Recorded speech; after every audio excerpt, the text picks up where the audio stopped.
Hi everyone, this is Haley from Cruise Blog, and today we're going to be talking about 20 things to know before going on a cruise. Let's get started.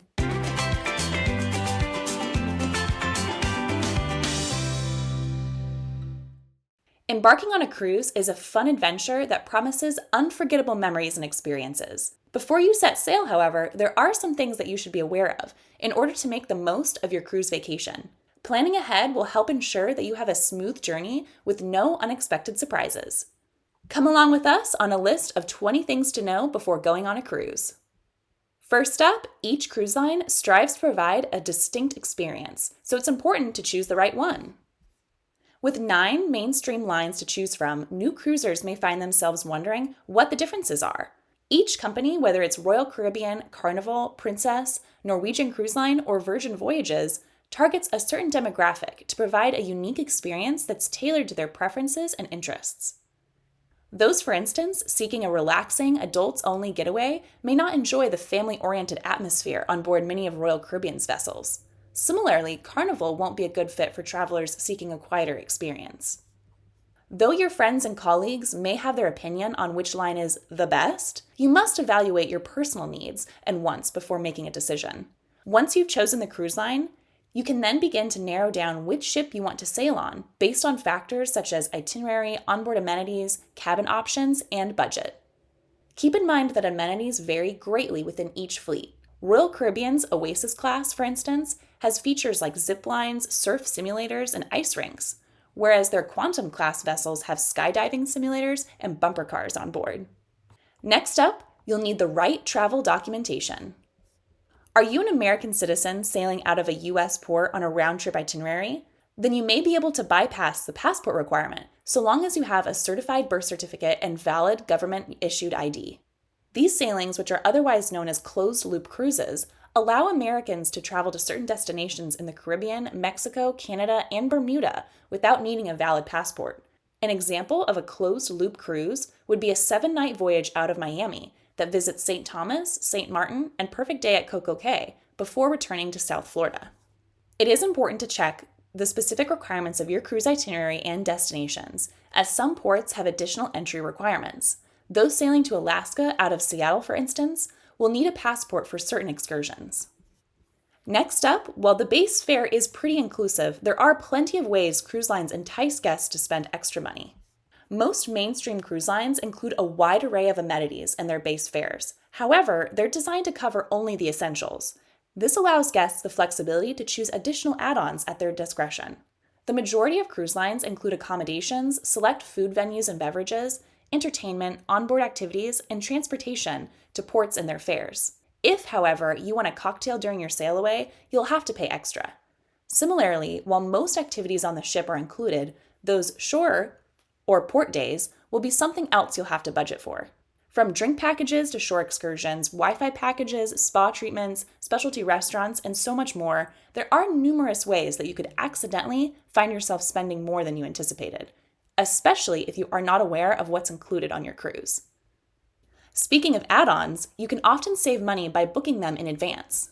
While not true for all lines, many have lucrative discounts on add-ons in the months and weeks leading up to your sailing. You can, for instance, save 10% off the cost of your Carnival's Cheers drink package on their online portal before you're sailing. This reduces the daily rate to $59.95 for cruises that are 6 nights or more, and $69.95 for those 5 nights or fewer. If you have any add-ons that are must-dos, you'll want to reserve them as soon as possible, as they could be sold out by the time that you step on board. Next up, if you aren't within driving distance of the terminal, you'll want to schedule your flight for the night prior to the ship's scheduled departure. While organizing the cruise itself is undeniably the most fun aspect of the planning experience, many must also account for travel logistics. If you don't live within driving distance, this entails additional expenses on airfare, which can be quite costly. In addition to flights, you'll have to reserve a pre-cruise hotel, as you don't want to fly in the morning of your departure. A single flight delay or cancellation could result in you missing your ship because they won't wait for any stragglers. They have a strict departure time that they have to adhere to. Next up, come equipped with motion sickness medication. If you've never been on a cruise, it's best to operate under the assumption that you'll get seasick at one point, as this will ensure you come prepared with medication if you do find yourself feeling ill. If you think you're immune to the motion of the ocean and neglect to bring any medications such as Dramamine or Bonine, you may end up regretting your decision. Would you rather spend the entire day trapped inside of your stateroom or out and about exploring everything fun on board? Next up, it's important to bring other toiletries too, as cruise lines don't provide you with much. While some upscale cruise lines, such as Celebrity, have a wider array of options, many only offer basic toiletries.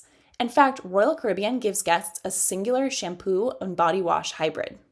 If you're picky about your products you use, make sure that you bring everything you'll need for the duration of your sailing. Next up, you should consider purchasing travel insurance.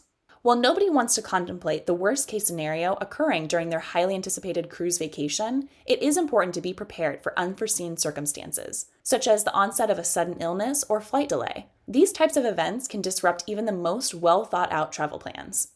Though travel insurance may seem like an extra charge that you have up front, should something unfortunate happen, you'll be thankful that you opted to spend the additional money. Depending on what the situation is, travel insurance could save you thousands of dollars. You can expect coverage on things like medical emergencies, luggage mishaps, and travel delays. You will usually receive 24/7 access to a dedicated hotline as well. Next up, most staterooms can only fit 4 passengers, so large families may have to separate into multiple cabins. Though larger families can often squeeze into one hotel room, it's unlikely you'll be able to do so on a cruise ship, unless you're willing to splurge on a suite. Most rooms are only able to accommodate 4 passengers, so families of 5, 6, and more will have to book multiple cabins to comfortably fit everyone. If you're traveling with younger children, book in advance to ensure that you're able to secure adjoining rooms. Those with preteens may be okay with having them across the hall, especially if you don't want to pay for 2 balcony rooms. Before you waste valuable space on items that aren't allowed on board, check out which items you can and cannot bring with you. While many prohibited items are common sense, such as weapons and illegal substances, others may surprise you. Everyday household items, including extension cords, irons, and coffee makers, are among those that are prohibited on most cruise ships. Additionally, although camouflage clothing is not banned on board, many countries reserve the pattern for government officials or military members. Prior to leaving, you should confirm that the destinations on your itinerary do not have any restrictions about camouflage attire or other clothing. Next up, expect crowds because you will be sharing the ship with thousands of other guests. Even the oldest ships at sea, such as Carnival Elation, can accommodate over 2,000 guests, with some of the largest, for example, Royal Caribbean's Oasis and Icon classes, can hold over double that. Regardless of which size vessel you're cruising on, you're sure to encounter crowds during your sailing. In other words, your cruise won't feel like a private yacht. From embarkation to lunch at the buffet and sea days by the pool, you'll find yourself surrounded by fellow travelers throughout your voyage. Crowds, however, don't have to be a negative aspect of your trip, as cruising offers passengers the unique opportunity to connect with other guests from all walks of life. In fact, cruising makes for a great solo vacation, since you're able to meet people so easily. Next up, the time of year can really impact your overall experience. When sailing in March or April, it is almost guaranteed that you'll be around more families and college students than if you were to cruise in May or September, since spring break is the first opportunity many have to travel following the winter holidays. Of course, since the demand for cruising is higher than ever, you will likely be on a ship sailing at or very close to full capacity, regardless of when you go. If you're looking to minimize the number of children you're cruising with, consider sailing during the shoulder season, as this typically aligns with the American school system. Similarly, you will want to avoid holiday sailings because they see an influx of families as well. Another advantage to cruising during the shoulder season is that the fares are often significantly lower since there aren't as much of a demand. Next up, your itinerary is subject to change. Inclement weather and mechanical issues can cause your ship to skip a port of call, so it's not recommended to book a cruise for a single port. In February of 2024, high winds caused those ashore at Perfect Day at Coco Cay to return to their ship hours earlier than planned. While Freedom of the Seas was able to sail away, Oasis of the Seas couldn't safely depart until late that evening. Similarly, Hurricane Lee disrupted major cruise line itineraries in September of 2023, with Disney Cruise Line's Disney Fantasy receiving a modified schedule.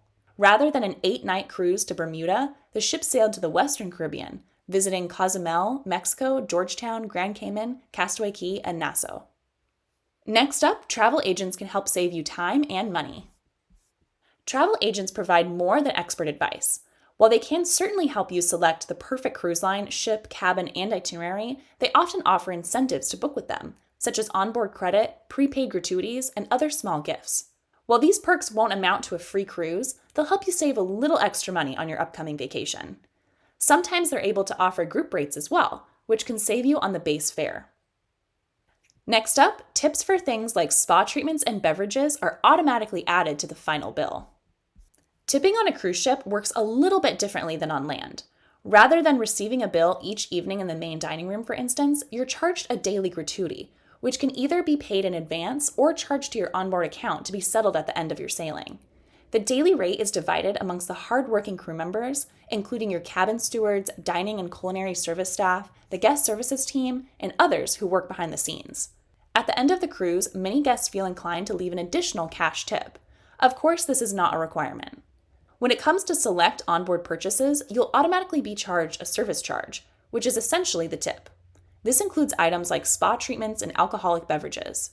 The service charge varies based on which line you're sailing with. However, it's usually anywhere from 15 to 20% of the total cost.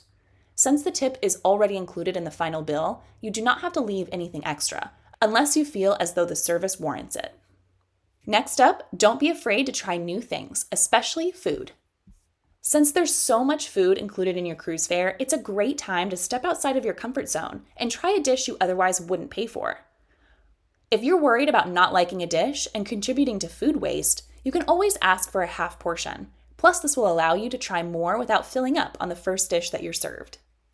Those who have a drink package should make the most of it by exploring new beverages. From cruise line exclusive cocktails to new wines and craft beer, there's always something to try that you likely haven't had before. And while there's nothing wrong with sticking to your tried and true favorites, it doesn't hurt to branch out a little bit. Next up, a schedule of the ship's events will be available either via the mobile app or printed copy distributed by your stateroom attendant. Your cruise line's respective schedule will be your go-to spot for everything ship-related. From dining times to fun activities at the pool deck, show times, and more, you won't know about the wide array of activities to choose from if you don't check the schedule. While most cruise lines have gone digital through the app, you can often request a paper copy of the schedule from your cabin steward. They'll leave the following day's schedule when they service your cabin, so you'll be able to comb through the offerings before drifting off to sleep. You don't have to purchase a Wi-Fi package to use this feature of the app as well. Simply connect to the complimentary internet once on board to begin scrolling through. Next up, if you don't complete the muster drill, you will be tracked down by crew members. Amidst all the excitement of embarkation day, you'll have to carve out a little time to complete the mandatory muster drill. Even though emergencies at sea are rare, you must be aware of certain protocols before sailing into open ocean, which is why all cruise lines are required to conduct muster or safety drills before departure. Thankfully, the majority of cruise lines have converted to a virtual process, which allows you to watch videos on your own time via your mobile phone or in-cabin television. You'll also have to visit your assigned muster station and listen to a few brief announcements over the PA system before the emergency signal is broadcast. Those who don't complete the drill will be tracked down by the crew. They are technically able to kick you off the ship if you ignore or evade their attempts of getting you to finish the drill. Next up, you won't need to carry cash or credit or debit cards on board. Once you're on the ship, you can safely secure your wallet in your in-cabin safe, as you won't be able to pay for anything with cash or credit or debit cards on board. Instead, you'll be given a cruise card, or in the case of Virgin Voyages and Princess Cruises, plastic wearable devices that will serve as your charge card, room key, and personal identification. Yep, that means you won't have to show your passport or driver's license for each drink that you purchase. The only times on board that you'll need cash are if you want to play any table games in the casino, or leave a personal tip for your favorite bartender, waiter, or other crew member. You will need cash when going ashore too, as your cruise card won't work for purchases made in port. Next up, research prior sailings so you can get an idea of what the theme nights will be. Theme nights on board cruise ships are when guests dress with a particular theme in mind. While your respective line won't send out a list of themes in advance, they're easy to figure out if you want to come prepared. An easy way to do so is to head to Facebook and look up a group for a previous sailing. You can also scour Google for an old daily schedule. Popular themes may include White Night, Western Night, or highlight a specific decade. And while you don't have to dress to participate in the fun, it makes it an even more immersive experience. And that concludes our video on 20 things to know before going on your next cruise vacation. We hope that you enjoyed this video and that if you did, you will consider liking and subscribing. Let us know your favorite cruise tips in the comments below. Thank you so much for watching, and we'll see you next time.